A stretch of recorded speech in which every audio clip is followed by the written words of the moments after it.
श्रीस्तनकर्कटनाशन देवी स्तोत्रम्। श्वेतांबरां शशिधरां त्रिनयनां सौम्यां प्रसन्नाननां हस्ताभ्यां वरदाभयप्रदकरां रक्तार्तिनाशप्रदां हृदये कमलासनां शिवसखीमाधारशक्तिं परां रोगान् स्तनसमुत्थितां हरतु सा दिव्यौषधीरूपिणी।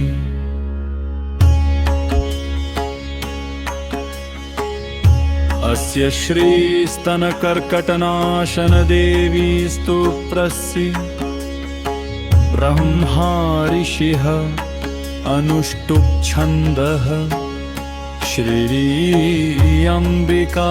देवता स्तनरोगनिवारणार्थे जपे विनियोगः।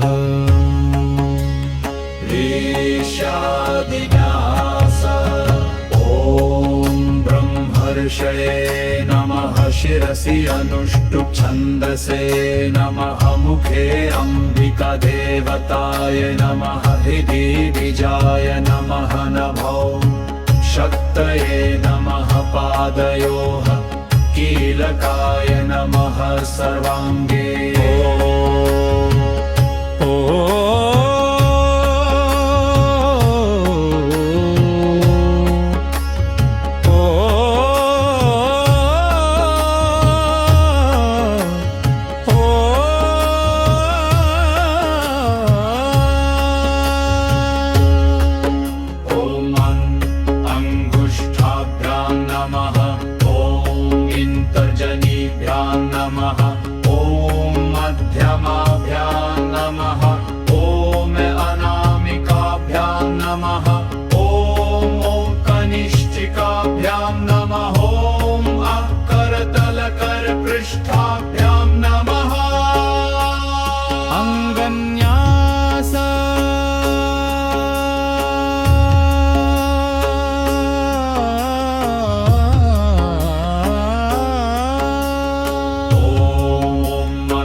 स्वाहा ॐ कुशिखायै वषट् ॐ कवचाय हुं ॐ नेत्रत्रयाय वौषट् ॐ अहस्त्राय फट्। अर्गला स्तोत्रम्।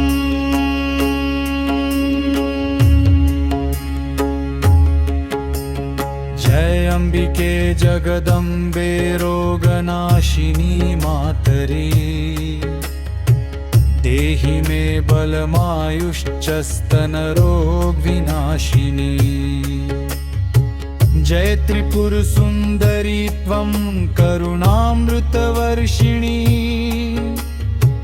कर्कटव्याधिनाशाय प्रसादं कुरु मे सदा।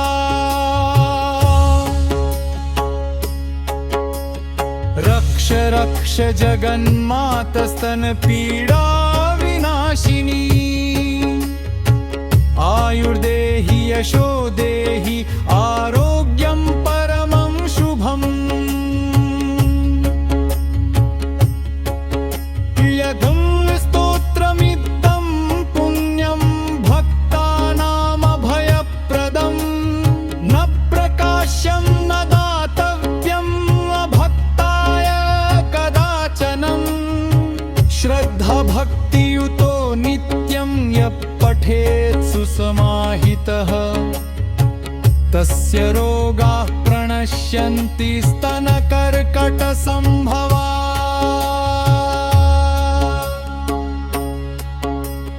कुञ्जिका स्तोत्रम्। ॐ ह्रीं क्लीं अम्बिकाय नमः रोगं हर हर स्वाहा कर्कटं दह दह स्वाहा जीवनं देहि देहि स्वाहा। नमस्ते जगदम्बिके शिवे शरण्यं स्तनव्याधिहन्त्रे प्रसिद्धा तदीयं प्रसादं विना नहि मुक्ति भवेद् रोगपीडा समूहस्य नाश तत्त्वमेव औषधी तं परं जीवनं च ममेव प्राणशक्तिर्विभासि नित्यं स्तनस्थं विकारं हरस्वाशु मातः कृपादृष्टिपातेन शान्तिं भयच्छ दुःखार्तनाशिनी मातः कृपालु विकारं हरप्पं शरीरस्थितं मे मनोबलं देहि धैर्यं च देहि आरोग्यसिद्धिं च देहि प्रसन्ना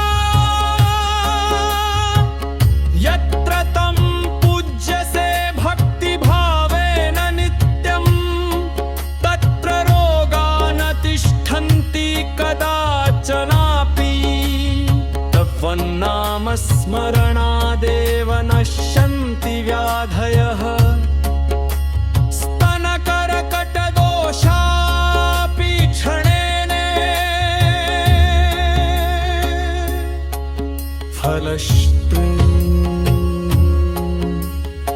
इदं स्तोत्रं पठेद्यस्तु श्रद्धा भक्ति समन्वितः स्तनरोगविनिर्मुक्तो दीर्घमायुर्लभेत् ध्रुवम् सप्तवारं पठेन्नित्यं मासमेकं निरन्तरम् कर्कटव्याधिनाश स्यात् शान्तिर्भवति निश्चितम्